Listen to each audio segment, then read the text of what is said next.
ಯಾರಿಗೂ ಗೊತ್ತಿರಲ್ಲ. ಇನ್ಫ್ಯಾಕ್ಟ್ ನಮ್ಮ ಲೈಫಲ್ಲಿ ಏನೇನು ಪ್ರಾಬ್ಲಮ್ಸ್ ಇತ್ತು ಅಂತ ಯಾರಿಗೂ ಗೊತ್ತಿಲ್ಲ. ನಾವು ಅದನ್ನು ಹೇಳ್ಕೊಳ್ಳೋ ನೆಸೆಸಿಟಿನೂ ಇಲ್ಲ. ಅಸಂಪ್ಷನ್ಸ್ ಅಂತ ಮಾಡ್ತೀವಿ ಯೂಶಲಿ. ಇವ್ರದ್ದೇ ತಪ್ಪಿರುತ್ತೆ ಅಂತ ಬ್ಲೇಮ್ ಗೇಮ್ ನಡೀತಾನೆ ಇರುತ್ತೆ.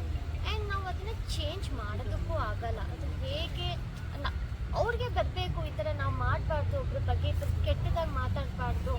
ಅದು ಹ್ಯುಮ್ಯಾನಿಟಿ ಅನ್ನೋದು ಎಲ್ರಿಗೂ ಇರಲ್ಲ ಅಂತ ನನಗನ್ಸುತ್ತೆ.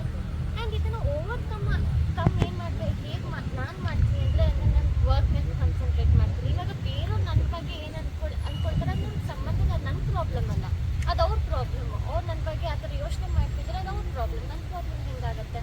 ಸೊ ಬೇರೆಯವ್ರು ನನ್ನ ಬಗ್ಗೆ ಹೇಗೆ ತಿಳ್ಕೊಳ್ತೀರಂತ ಅದ್ರ ಬಗ್ಗೆ ಕುಗ್ಗೋದಾದರೆ ನನ್ನ ಮೈಂಡ್ ಅಷ್ಟು ವೀಕ್ ಇಲ್ಲ.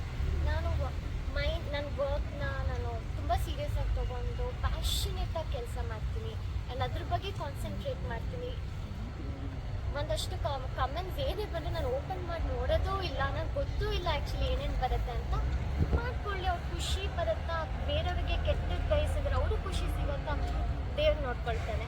ನನ್ನ ಪಾಡಿಗೆ ನಾನು ನನ್ನ ಕೆಲಸ ಏನಿದೆ ಅದನ್ನು ಮಾಡಿಕೊಂಡು ಖುಷಿಯಾಗಿ ಇರ್ತೀನಿ. ಆ್ಯಂಡ್ ಹೋಪ್ಫುಲಿ ಒಂದಷ್ಟು ಜನ ನೆಗೆಟಿವ್ ಸೈಡ್ ಇದ್ದರೂ ಕೂಡ ತುಂಬಾ ಇಷ್ಟಪಡೋರು ತುಂಬ ಜನ ಇರ್ತಾರೆ. ಬಟ್ ಇಷ್ಟಪಡೋರು ಎಲ್ಲರೂ ಅದನ್ನು ಟೈಪ್ ಮಾಡಿ ನಮಗೆ ಇಷ್ಟ ಅಂತ ಸೋಷಿಯಲ್ ಮೀಡಿಯಾದಲ್ಲಿ ಕಮೆಂಟ್ ಮಾಡೋದಿರಲ್ಲ.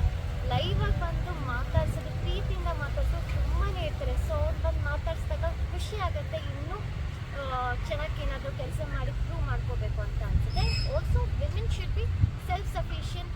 ಅವ್ರು ಕೆಲಸ ಮಾಡಬೇಕು, ಅವ್ರದ್ದೇ ಆದಂಥ ಒಂದು